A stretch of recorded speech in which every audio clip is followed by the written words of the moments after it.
For me personally, the story starts more than 30 years ago with a project to map the Great Sphinx.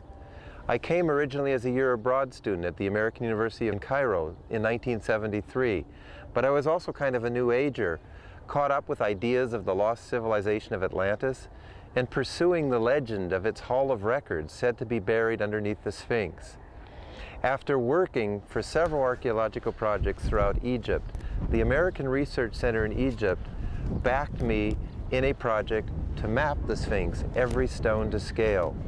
The Sphinx was definitely a key that led to wider understandings of the Giza Plateau, and in fact to the Giza Plateau Mapping Project, and from there to AERA's excavations of the Lost City.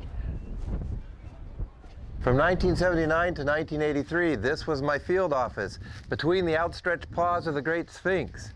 Lunch was a stale cheese sandwich and a thermos of hot water to make Nescafe on that bench supporting that large stela. The team consisted of an old man named Abdelgader and a young boy named Salah, and working long hours, long days, and long weeks and months, we produced the first maps, the detailed maps of the Great Sphinx. This led to the Giza Plateau Mapping Project, and eventually to the founding of AERA, which allowed us to find the lost city, the pyramids. But the point of origin, for me, working with my good friend and colleague, Dr. Zahi Hawass, was here at the Sphinx.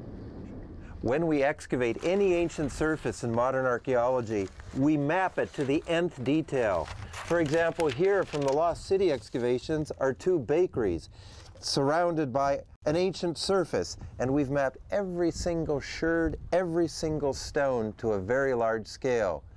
Ironically, nobody had ever done that for the Great Sphinx itself, and that's why we began the Sphinx Mapping Project in 1979.